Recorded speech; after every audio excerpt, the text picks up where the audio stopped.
তাহলে কি এবার কাশ্মীর ইস্যুতে যুদ্ধে জড়াচ্ছে ভারত ও পাকিস্তান? আচমকা বৈঠক ডেকে এমন আশঙ্কার জন্ম দিলেন ভারতের প্রধানমন্ত্রী নরেন্দ্র মোদী।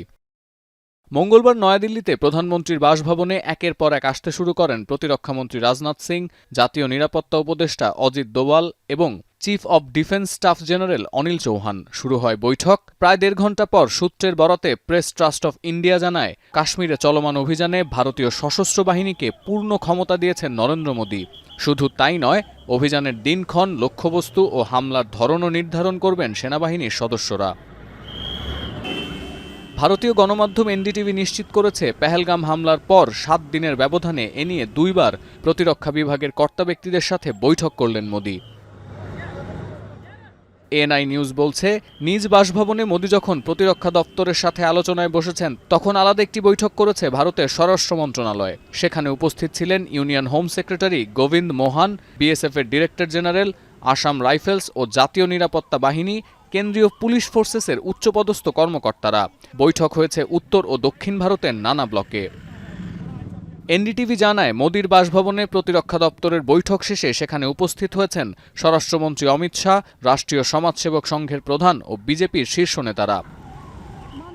কাশ্মীর ইস্যুতে সর্বদলীয় সমর্থন পাচ্ছে ক্ষমতাসীন বিজেপি। এ বিষয়ে প্রধানমন্ত্রীকে চিঠিও পাঠিয়েছেন কংগ্রেস সভাপতি মল্লিকার্জুন খার্গে। ভারতীয় গণমাধ্যমে প্রকাশিত খবর আরও ইঙ্গিত দেয়, নয়াদিল্লির এই যুদ্ধংদেহী আচরণে সমর্থন আছে দেশের জনগণেরও। এমন প্রেক্ষাপটে সেনাবাহিনীকে পূর্ণ ক্ষমতা দেয়া কিংবা রাষ্ট্রীয় নিরাপত্তার সাথে জড়িতদের সাথে দফায় দফায় মোদীর বৈঠক ইঙ্গিত দেয়, অনেকটা সংঘাতের পথেই হাঁটছে ভারত। রণক্ষেত্রে ভারতকে উপযুক্ত জবাব দেওয়ার সক্ষমতা ও প্রস্তুতি দুটোই আছে পাকিস্তানের। পেহেলগাম হামলা ইস্যুতে শেহবাজ শরীফের সরকারও পাশে পাচ্ছে প্রধান বিরোধী পাকিস্তান তেহরিকে ইনসাফকে। এছাড়া সংঘাত বাঁধতে পারে এমন আশঙ্কায় রাশিয়া ও চীনের সহায়তাও চেয়েছে ইসলামাবাদ। যদিও টাইমস অফ ইন্ডিয়া বলছে, পাকিস্তানের কাশ্মীরের নিয়ন্ত্রণ নেয়ার প্রস্তাব প্রত্যাখ্যান করেছে মস্কো।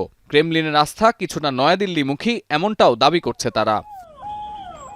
অন্যদিকে গালওয়ান ভ্যালিতে চীনের সাথে সংঘাতের পর সীমান্তে সেনা মোতায়েন করতে হয়েছে ভারতকে।